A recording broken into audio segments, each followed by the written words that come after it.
The Kenya Kwanza administration, it is a government that is going to send this country into bankruptcy because they have failed to manage the budget, they have failed to balance the budget, they kept on talking big, but they are doing nothing about it.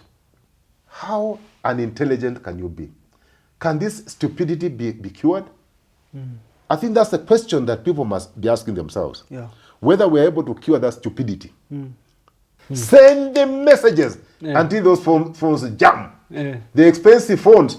But send the messages. Do like 10,000 messages every day. Punguza muzigo, punguza muzigo, punguza muzigo, punguza muzigo. Wewe Ruto, punguza muzigo. What gives him the idea that he can do as he wishes? This is not his personal house, this is not so going. I think the president needs to stop being simplistic. Is there a vacuum post Raila? Play one clip where Ruto has spoken truthfully.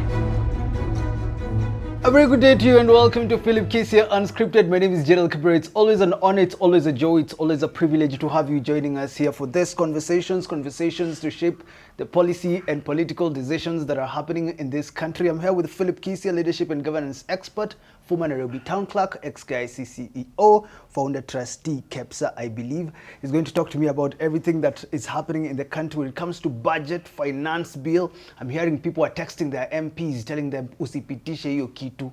It's Kisia on that side. Thanks for making time. How are you doing today? Jed, I'm okay. Yeah. It's a Friday. Friday feeling? I mean, we are low, man. Gee. We're on the deathbed. We're recording in the afternoon. We're on the deathbed. You should be up high kidogo. You know, I mean, with the finance bill, the statement that was read in Parliament yesterday, we're actually on the deathbed. Yesterday you said D for dead. We're actually on the deathbed, D. What are your highlights before we get into the conversation for today? What have you noticed this week? I hope I'm a fair distance away from you. I hope you are. Because today, being my last show, I don't want to punch you because of the anger. Guys on the comments. Anger and the pain that I'm going through. Wamesema ukae mbali kidogo na mimi. Wacha nikae mbali. So what are your highlights? So my highlights, Jed, there are two. The first one is what I saw last night, and it was mind-boggling. Honorable Kimani Chungwa, the young man, who is Ruto's right-hand person. I saw him see the president off, His Excellency the president off. But what really caught my eye was his demeanor and the way he was standing. You know, you can, even me, President Ruto is my president, but he's not my boss. In fact, he's my employee. But when I am greeting him, there is a way that I must greet him that shows some respect. Kimani Ichung'wah was actually pocketing. The left hand was in the pocket, which is extremely bad manners. Even if you're just greeting an ordinary person, you shouldn't behave that way. It's a sense of pride. It's a sense of arrogance. It actually now confirms that power indeed has gone into their heads. In fact, I think his boss, President William Ruto, I think whispered something and say, young man, I think you're in a very inappropriate position. So I quickly saw him remove his hand. But you see, by the time a young man like that one is greeting the president of the Republic of Kenya, who happens to be his own boss, and then you call, that is how he has been mentored. So the mentor, who is unmentable, is only getting a piece of the cake because he's a mentor. He has told us very often. Let's watch that clip and then let's watch that clip. Just look at that clip, man. I'm telling you, it's horrible, it's terrible.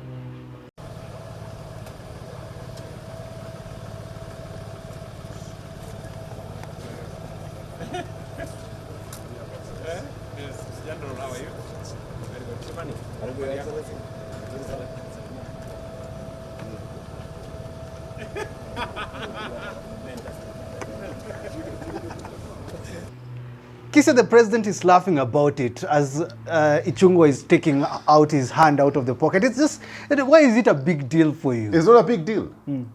Okay, at least for me it's a big deal because I was brought up very well. Yeah. Okay, that you must have good manners, but we must address people in a very respectable manner.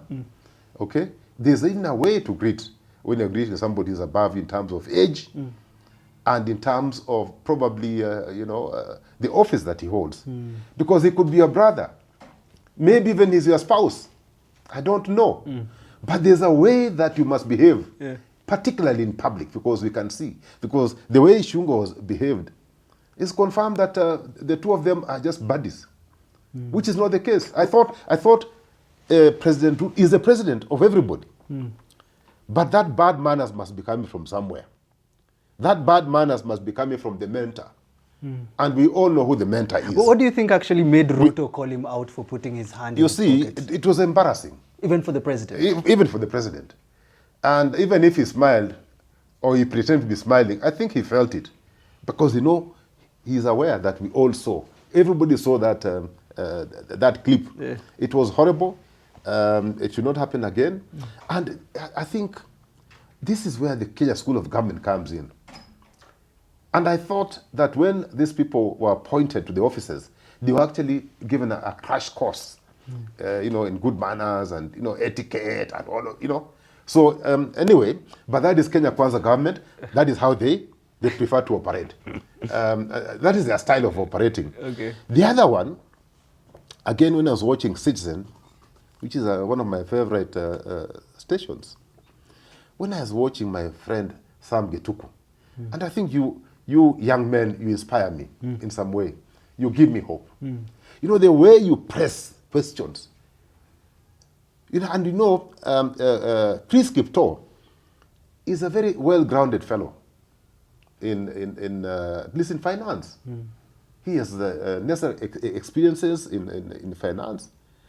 But I really saw him struggling and stammering. I saw a very tired man. I saw a man who did not believe in what he was saying. He was not convincing. He was so incoherent. Those of us who went to boarding schools, we had monos. Yeah. When we went to Form 1, he behaved like a mono.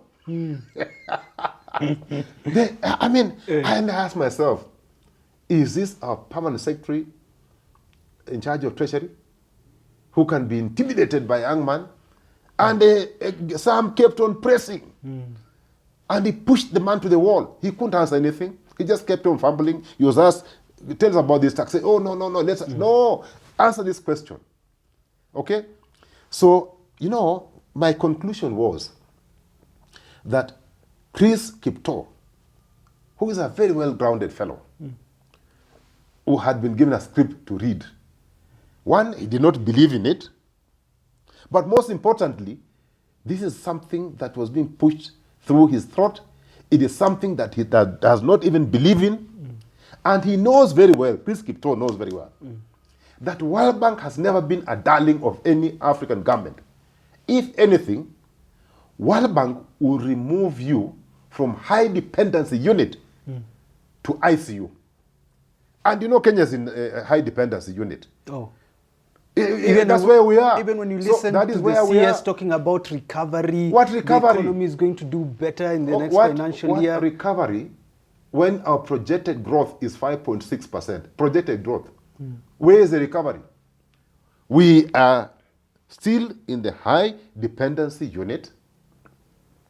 And soon, this World Bank, IMF, are actually sending us to ICU. We actually are headed towards the D, death. Death. Yeah. And if you're not careful, the Kenya Kwanza administration, it is a government that is going to send this country into bankruptcy. Because they have failed to manage the budget, they have failed to balance the budget, they kept on talking big, but they're doing nothing about it. So I felt sorry for my friend Chris Kipto, Yeah. but let him sweat. He chose the job. He chose to work for this government. You know, it's by choice. He made his bed. It's by choice. He must lay on that bed. It's Chris Kipto. I feel sorry for him. Let's go to any other highlight before we get into conversation. Now, no, I mean, I think probably, now I'm ready, you can get into the background and we shoot from there. So this is what is happening in the country. The finance bill is going to be tabled in Parliament next week. The Treasury, Cabinet Secretary for Treasury, Ndungu Jugona, read the budget for the financial year 2024-2025 yesterday in Parliament. It's all about 3.9 trillion. That's what we're going to use in this financial year. Kisia, I want to understand first. You listen to this conversation about the budget and the finance bill. What runs through your head at this particular time?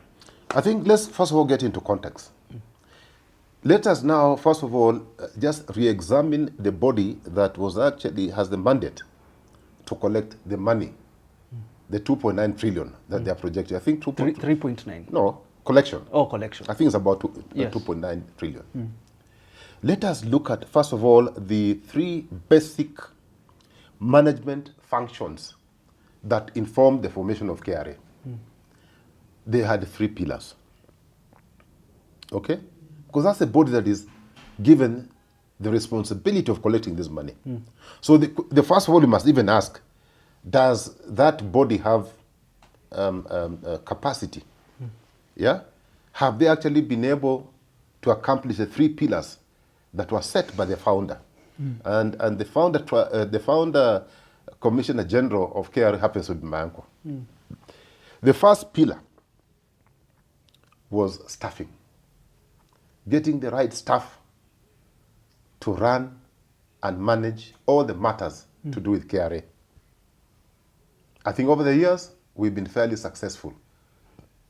But in the last few years, the government started off with President Uhuru, brought in a few fellows who had no clue on taxation matters. It has been made worse by this administration. I'm talking about the top. Okay, the policy makers, the policy formulators. Okay, so those people become a demotivator to the people who are trained on tax matters, to the people who are experienced, to the people who actually are the nuts and bolts, they're the engine of KRA. They're demotivated. And that one I can tell you for free. Okay, so they are not very successful in terms of that pillar, yeah, the human resource pillar. The second pillar was to completely delink its function, particularly to do with procurement. Okay? Completely delink from the central tendering system so that they're efficient in terms of procuring what they want, the resources that they need to perform their duty. I think to that extent, they have been fairly successful.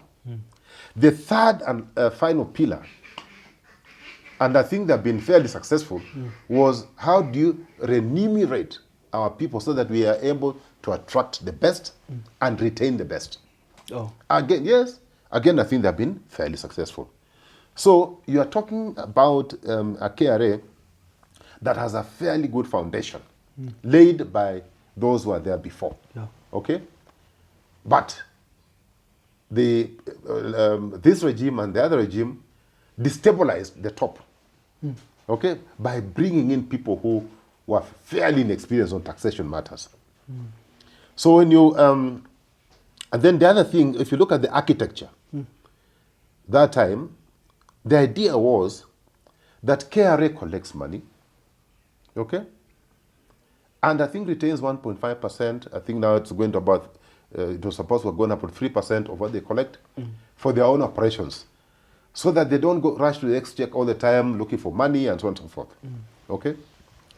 That was the architecture by the founders. Now when you look at KRA, the people are supposed to be so disciplined. What do you hear? There are pending bills of 9 billion. Pending bills. Those pending bills are pending to suppliers. So are we likely, if they're not paid, the suppliers, of course, will not supply.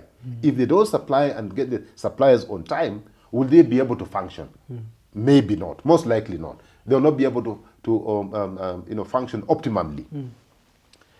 Then KRA, because it's supposed to be an example to us, in terms of tax and any VAT refunds, they are owing Kenyans billions of shillings. Now you are owing suppliers money, you are owing Kenyans money, companies money, you are holding, this is not your money.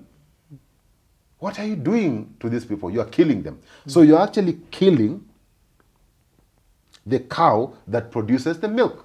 And in no time you don't have that cow. So you see, in fact, we are starting at a very wrong footing. Then the other thing that really was disturbing, when I heard this government, among other things that they're proposing to do, which are bizarre and crazy, is to tax a tax. You know, counties collect on source revenue. That's local revenue they collect. Those are taxes they're collecting. Okay? To provide services. In fact, they collect, surrender to the exchequer so that, again, it comes back to them. So what this bill is proposing, which is extremely crazy, is the counties are collecting money and then you tax a tax. Because those are taxes collected from Kenyans. Yes. How unintelligent can you be? Can this stupidity be cured? I think that's the question that people must be asking themselves. Yeah.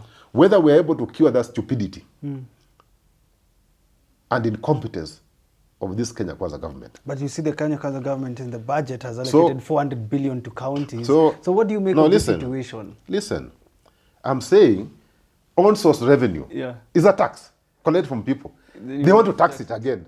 How can you tax a tax? Okay? Yeah. So, I mean, Jade, sometimes I come here, I wonder whether I should run away from this country. Because every day this government comes up with things that don't make sense. But then if you're talking the way you are, and of course so many Kenyans are talking this way, Opio Wandai echoing concerns of Raila Odinga, the opposition saying they condemn it, Raila says it's regressive and disappropriately impacting low-income people. And then you ask yourselves, is opposition doing something? Because this is going to be in parliament next week, but is opposition doing something? And how effectively can they manage this situation that we are having with the finance bill? 2023 Lipita, now in 2024. Jed, before we dive into that question of yours, which is fairly weighty, can you look for that clip, Dr. McPhee, I think he lectures at Strathmore. Just look for that clip, and you will see what he has said. Just look for the clip. The Kenya Revenue Authority is then given a target of 12% by government. Now, where do you get the extra money from? You know, if the economy has grown by 5.6%, okay, the amount of money has grown by 5.6%. So if you now say we want 12% more, you've got to start taxing a whole lot of things. And you know, one of the things that we just don't realize in Kenya is we've got to live within our means. And you know, that's not only the government, mind you, it's principally the government, because you know, I've always thought about this thing of leading by example. And you know, when I think about that, you know, that saying, you will lead by example always, always. That's Jim McPhee. We're listening to him. He's talking about the situation in the country when it comes to economic development. You know, he's a renowned economist, very well experienced, vast in matters to do with the economy, economics, and even matters taxation. But if you look at, if you care to listen to his interview, which is about 38 minutes, I think, he talks about, and I fully agree with him, how can you extract revenue from an economy that is not functioning properly? How can you extract? Because you see, you can only make money from money. People's pockets, companies are closing. You are suggesting that you will collect money. What money are you going to collect? And people have no money in their pockets. So where is the extraction? What are you extracting? From where? And from who? And how much can you extract? I think that's the first fundamental question that Treasury should have been asking themselves. Then you cannot compare last year or this financial year that is ending with the coming financial year. You know, this ending financial year, I think up to the third quarter, the rate of exchange was fairly high, okay, to the dollar. So obviously, when you're collecting taxes from a higher figure. Because if that time a dollar was exchanging, say, at around 160, and you pay, you're taxing people who are importing, people who are earning money, the money for foreign currency or what have you, you are taxing a higher figure.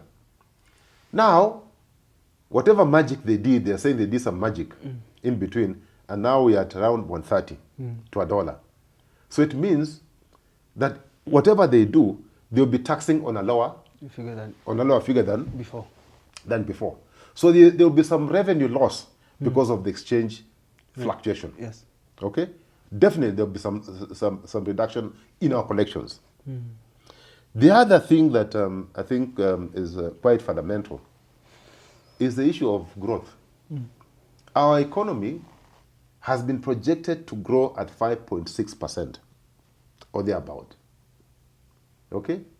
You are projecting to collect over 11, 12, 13% more from an economy that's not big. So how can you collect more? How can you collect more revenue? How can you collect more?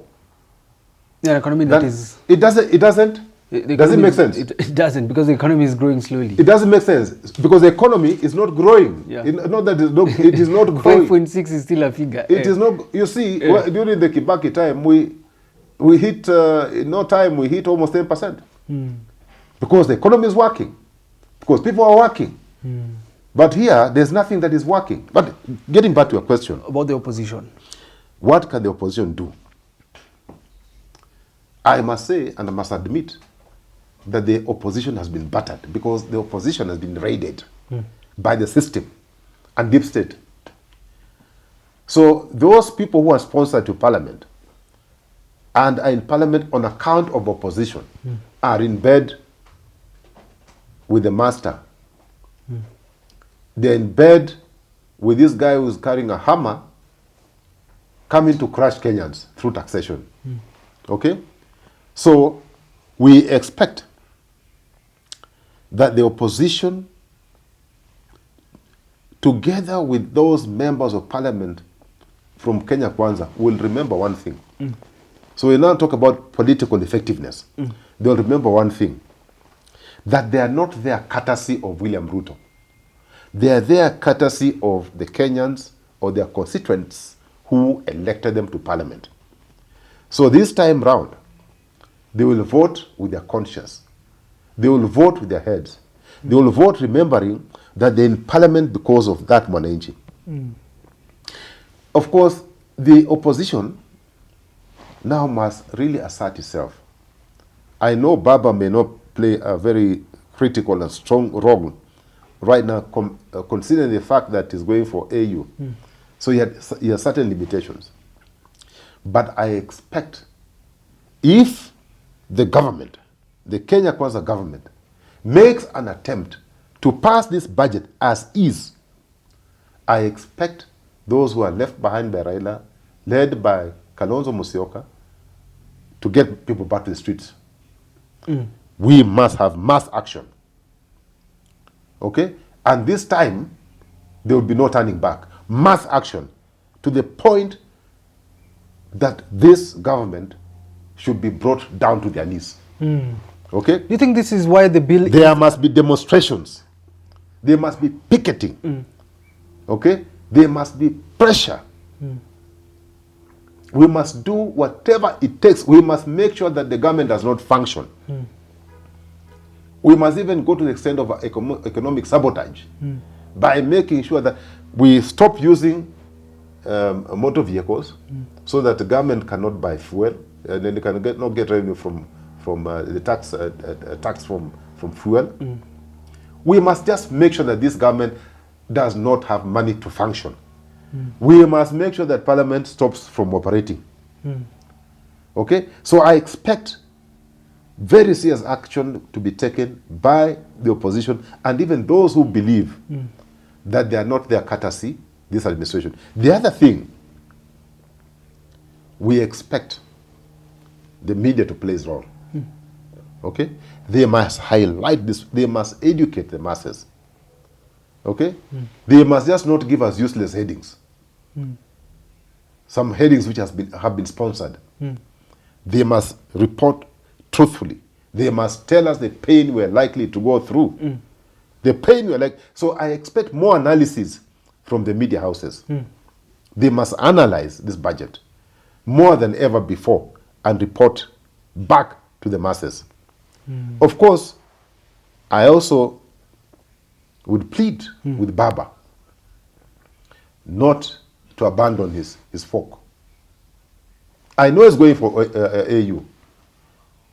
But this is a time that this country needs Baba. In fact, now, I appreciate why Kenyans are saying, they are praying that Baba does not get this job. It has gotten to that point. Yeah, people are saying, no. I mean, what are we going to do? Okay? So, Baba needs to do something. If now he has to give a call to President William Ruto and send him a warning shot and tell him, boss, this one I'll not accept. I'm not going to leave my guys to die in your hands. I would rather lose this AU job. Do you think the government is putting these taxes because of its no way of knowing that opposition is weak without Raila? Do you think this is why we're having this taxes? Jed, of course, the government's aware that without the presence of Raila, they don't face a formidable challenge. But I'm just hoping and praying that as they are focusing on Raila's departure, that more other Railas will be born from this crisis, who will be ready even to shed their blood for the sake of the future generations. This is the time that we who are still breathing must come out. Those who are before us, Martin Shikuku, Rubia, Kenneth Jindo Matiba, and many others who fought for the second liberation are not here with us today. We should not let them down. Talk to me about this. There are calls to have Kenya Kwanza united against the finance bill. There are members of parliament like Wamushomba were coming out and saying, we are in Kenya Kwanza, we are in this government, but we'll put it down. Do you think this will be the case? Is this possible? And what does this reveal about Kenya Kwanza now when you have members of parliament coming out, some silent, not knowing whether they can talk about this, but even some believe they can actually vote against it? You see, there are very few members of parliament who are on the Kenya Kwanza ticket, who are bold enough, like Wamushomba. And I agree with the old man I saw, I think it was on KTN, who was saying, listen, I think the only man we have on the government side is Wamushomba. The rest should put on, say, Marinda or something. You should put on a skirt. You know, it was a very lethal description of the men that we have in parliament. Yes. You're saying many things. Yes. You know, so those of you who can, analyze that statement deeply, you'll understand what the old man is talking about. He's saying that these are castrated bulls. They have nothing. Other than the trouser they are putting on, there's nothing. So I am just praying that these people in Kenya Kwanza will remember that the Constitution allows for a recall. They have been having it cozy and easy because we had not got to the 2-year mark. We are getting to the 2 years mark in another few weeks. We are in June. We have July. In August, we can set the recall. We can actually set the clock and recall these people. And this time round, I'm hoping because of the pain that people are going through, that we'll be able to mobilize all Kenyans from different walks of life, including middle class, who have been sitting pretty and cozy. I'm hoping that this time round they will come out in numbers and force this government either to retract that bill or force them or make sure that they are completely unable to function. The other thing that I'm expecting is, other political players, NGOs, and so on and so forth, to start mobilize people at grassroots, to put pressure. I saw Osoro, my friend Osoro, Honorable Osoro, and the other one who was saying that they have got text messages, 1,000. Please, those are not enough. Send them messages until those phones jam. The expensive phones, but send them messages. Do like 10,000 messages every day. Even to the president who understands has given out his number. Send messages until they jam. Send messages to all the government fellows. Send them videos, send them everything. Okay? Until these people come to their senses. Because if the Kenyans don't do that, they are going to die a painful death through heavy taxation. Of course, we don't want to go there. We don't want to die due to heavy taxation. So then do something about it. As we're wrapping up, do something about it. What strategies then should the Kenya government put into place so that we deal with this excessive taxation, we deal with fiscal discipline, and we also have economic growth? Because the text messages, Kisia, will they work? 10,000, not 1,000. Okay, so what if they're feeling 1,000, 10,000 they'll feel them. So you see, there's this young man from Burkina Faso. This young man, and as we're closing, I want you to play that video. What has he done? He has done something very simple that President Ruto has refused to do. He has refused to live in opulence. What he has done, the entire budget, he has retweaked the budget so that 80% of the money collected is going to productivity. Productivity. And only 20% is going to areas that are not productive. Areas that are not productive is like buying new motor vehicles. It's not buying new motor vehicles. This young man is buying tractors. He's building factories. So he's directing money to areas that are going to generate money, that are going to be productive. Okay? But what is happening, if you look at the proposed Kenya Kwanza budget, I think if you look at the figures that have been proposed for office of the president, the budget is 3.9 trillion. We have a budget deficit of almost 600 billion. Almost. Okay? We project to collect about 2.9 trillion. Even that one may fall short. Because the economy is not doing well because of compliance levels, what have you and what have you and what have you. Okay? But if this was a sensible government that is listening to people, because all the presentations that have been made, religious leaders, business people, NGOs, everybody has said no to this bill. They have said no.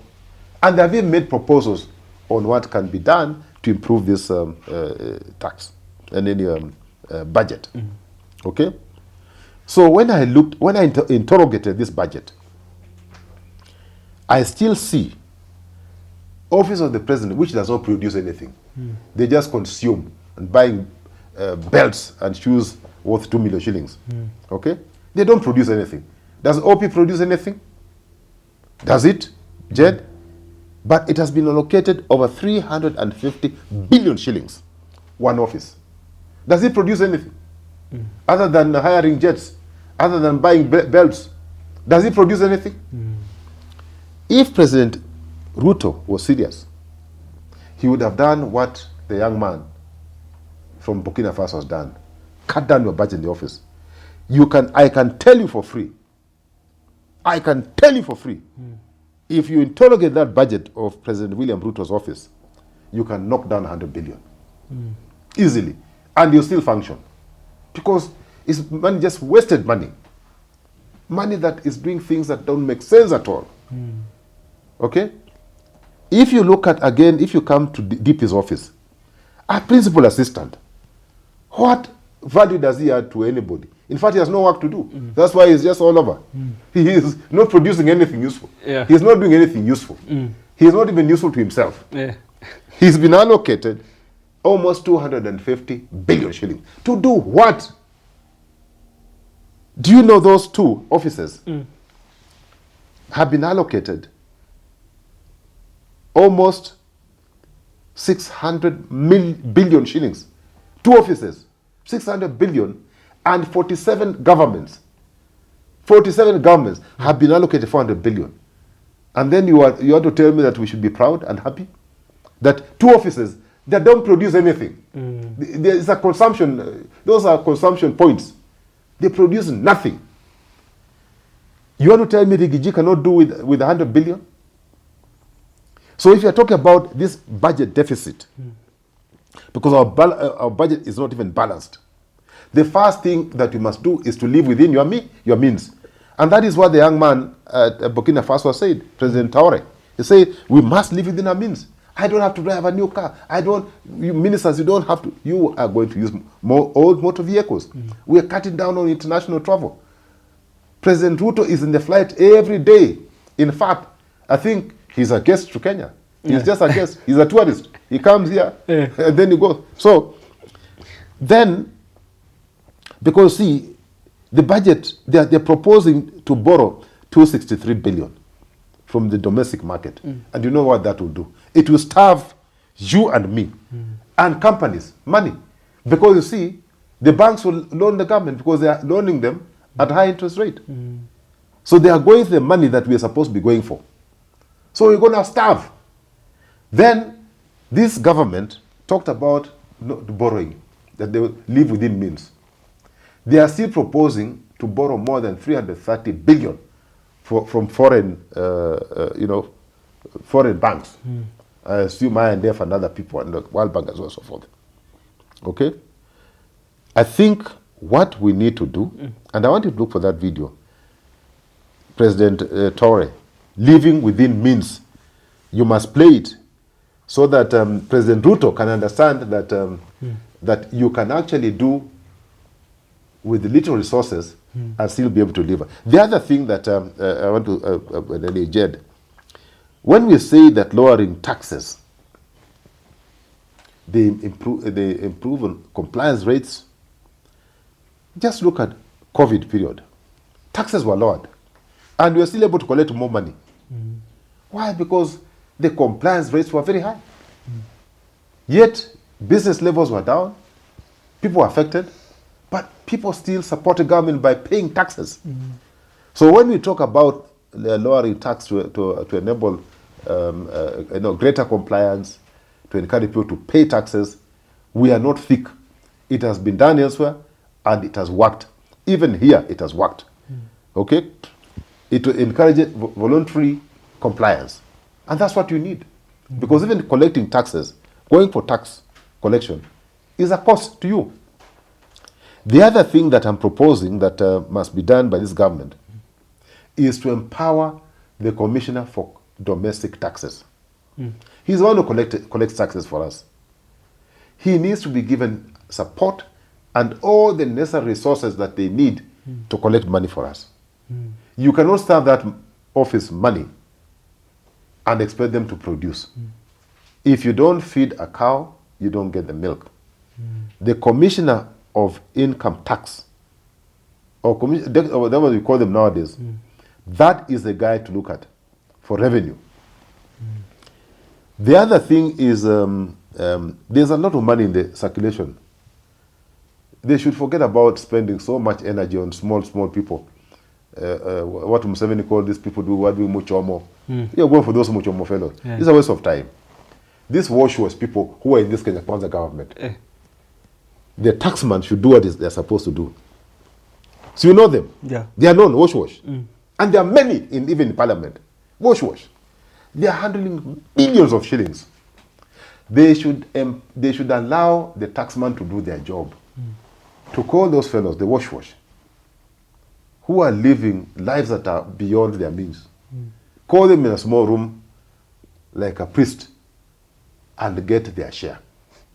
Leave alone how they got the money. Yeah. The first thing that KRA must do is to go for that money, that wash. Yeah. These people are giving billions in churches and what have you. Billions. We don't know how they get. They say they're doing business. So the KRA should be given a free hand. They should not be harassed. They should collect money for us. The government needs to encourage more consumption. People can only consume when they have disposable income. And when they consume, what happens? When they consume, you tax them. Indirect taxes. You collect a lot of money.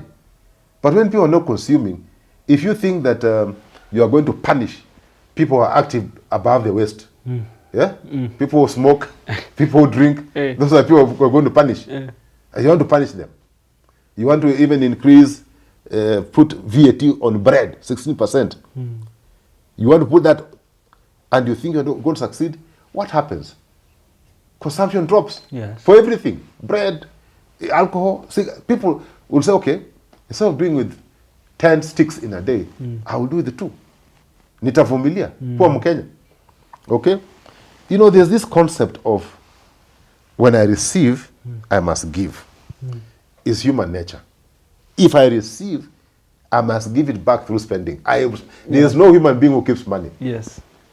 You receive and do what? You give. Even you today, I can see your very beautiful shoe. This one, they collect a tax. Yes. And you can imagine if they empower you to buy more. These are very expensive shoes. These are the strategies. Leave my shoes alone. No. So you see, if that happens, consumption. KRA will collect the money that they are supposed to collect and even go exceed the target.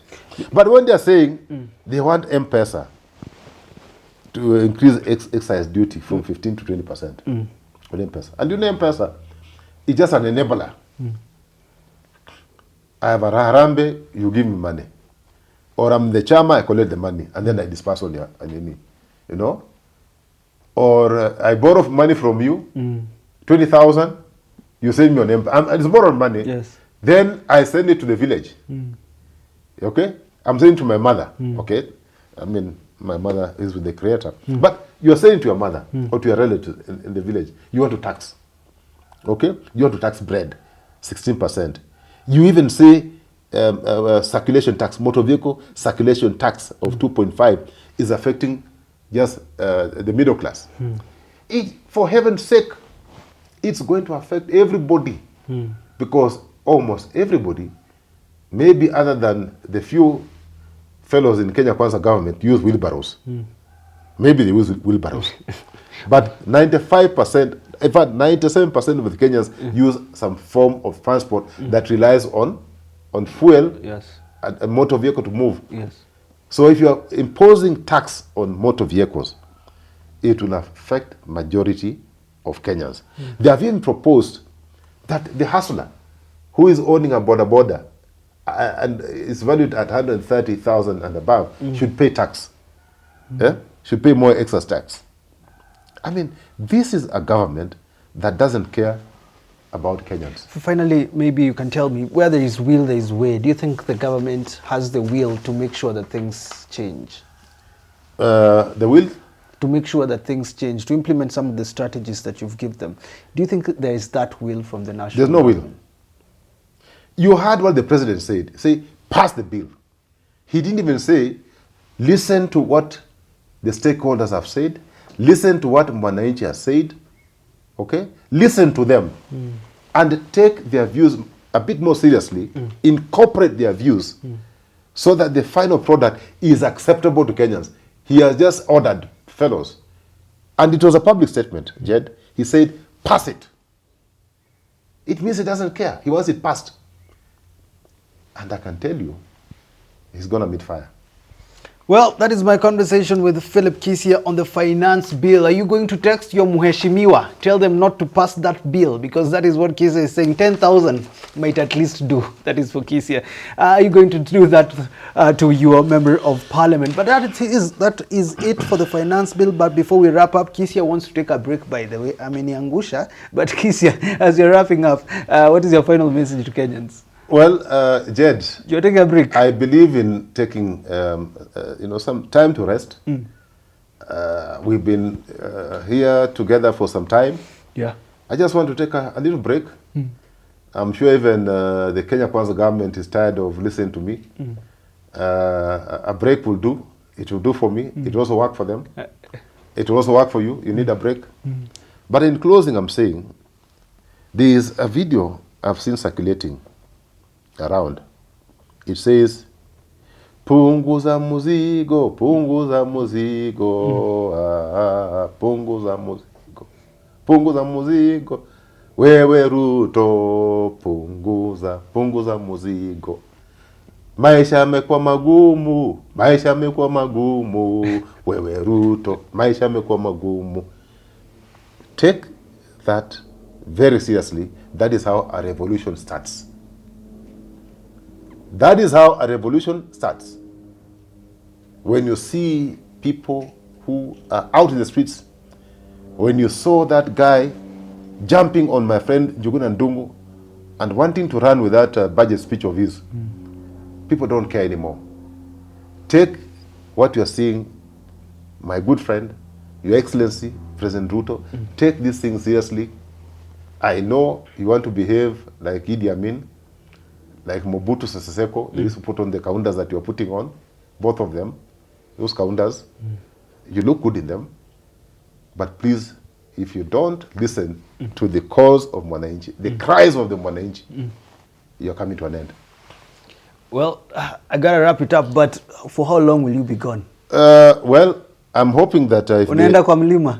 I'm going to pray, maybe not facing Mount Kenya, but I'm going to pray in the short time that I'll be there, maybe for a month. I want to go and pray. I want to take a break. I want to recharge, because this is a very serious month. We are hoping that if they try and pass this bill, that will force President Ruto to dissolve Parliament. We're going to force him. Well, I hope your prayers come to light. Philip Kisia is going to the mountain in Mount Kenya. I guess you'll see Rigathi there. But thank you for tuning into this conversation. This has been a great conversation with Philip Kisia and Scripper. We've done this for 5 months. He's taking a short break. He'll be back in another month. But if you talk again, have yourself a lovely rest of your day. What gives him the idea that he can do as he wishes? This is not his personal house. This is not Sogoi. I think the president needs to stop being simplistic. Is there a vacuum post Raila? Play one clip where Ruto has spoken truthfully.